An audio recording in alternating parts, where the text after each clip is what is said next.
আলাম ইয়ানি লিল্লাযীনা আমানু আন তাখশা কুলুবুহুম লিযিকরিল্লাহ। রব্বুল আলামিন বলে, মুমিন ইমানদার বান্দা, আমি আল্লাহর ভয়ে, আমার স্মরণে, আমার জিকিরের জন্যে তোমার দিলটা নরম হওয়ার সময় আজও কি হয়নি বান্দা?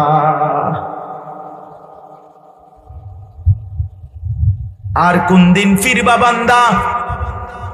হারাম ছাড়বা কোন দিন? সুদ ছাড়বা কোন দিন? মিথ্যা বলা ছাড়বা কোন দিন? কথায় কথায় গালি দেওয়া ছাড়বা কোন দিন? আজ 30 বছর বান্দা তোমার ঘরে প্রতিদিন রঙিন টেলিভিশন চলে, স্ত্রী ছেলে মেয়ে নাতি নাতনি প্রতিদিন নাচ গান, উলঙ্গ ছবি, নর্তকীর নাচ নাটক সিনেমা দেখছে। এটা কি আর কোনোদিন বন্ধ হবে না? এই ঘরে এই নাফরমানি কি আর বন্ধ হবে না বান্দা? এভাবেই কি চলবে হায়াত?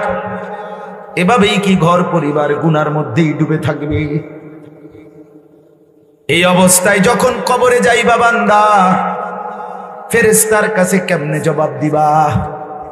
কেমনে হাসরের ময়দানে কেমনে জবাব দিবেন? আলিমাত নাফসুম মা কদ্দামাত ওয়া আখারাত। রব্বুল আলামিন কোরআনে বলেন, বান্দা তোমার হায়াত থাকাকালীন যা করেছো তাও তুমি আমলনামায় দেখবা। তুমি মৃত্যুর সময় দুনিয়ায় যা রেখে গেছো তার থেকে যেই নেকি কিংবা গুনাহ, তাও তুমি তোমার আমলনামায় দেখবা। এই মসজিদে তুমি যতদিন নামাজ পড়েছো তার সওয়াব ও হিসাব পাবা। তুমি যে মসজিদে সহযোগিতা করেছিলে, দান করেছিলে, এরপরে এই মসজিদে যতজন নামাজ পড়েছে তাদের সওয়াবের অংশ তোমার আমলনামায় পাবা। এই টেলিভিশন তুমি যতদিন দেখছো তার গুনার হিসাবও পাবা। যেই টেলিভিশন তুমি ঘরে রাইখা গেলা, স্ত্রী সন্তান যতদিন এরপরে দেখলো, খোদার কসম তাদের সমপরিমাণ গুনাহ তোমার আমলনামায় লিখিত পাইবা। সমান সমান, 50-50 না, জি না, সমান সমান সমান সমান। মিসলু আজর মিসলু আসাম। নবী বলছে নেকিও পাইবা সমান সমান, গুনাহ হিসাব পাইবা কি সমান, মিসলু সমান সমান। তামসা মনে করেন না, তামসা মনে করেন না, জিন্দেগি খামখেয়ালি মনে করেন না বাবা। না, হিসাবপত্র দুনিয়ায় না, আমার লগে আমনে না। হুজুরে একটা বুঝ দিয়া লাইছেন, হ্যাঁ হুজুরও আপনার বেচা চাল্লা ভরসা চলেন কাকা, বাদ দুগা খাইয়া আইয়া লাইছে আপনার একটা বুঝ দিয়া। মিল্লা জিল্লা, মিল্লা জিল্লা কুমিল্লা আমার বাড়ি, আমার বাড়ি কুমিল্লা না জানেন? মিল্লা জিল্লা কি কুমিল্লা? মিল্লা জিল্লা তো কুমিল্লা না, হাসরের মাঠ না, হাসরের মাঠ মিল্লা জিল্লা না, আলাদা আলাদা। লাকাদ আহসাহুম ওয়া আদ্দাহুম আদ্দা ওয়া কুল্লুহুম আতিহি ইয়াওমাল কিয়ামাতি ফারদা। আল্লাহ বলে, বান্দা আমি তোমাদের সকলকে বেষ্টন করে আছি, তোমাদের জিন্দেগি গুনে গুনে রাখছি, আর সকলেই আমি আল্লাহর কাছে হাসরের ময়দানে আসতে হবে। ফারদান, একজন একজন। কয়জন কয়জন? বিশ্বাস করে একজন একজন একজন একজন একজন করে দাঁড়াবে। শুধুই আল্লাহ আর বান্দা কথা বলবে।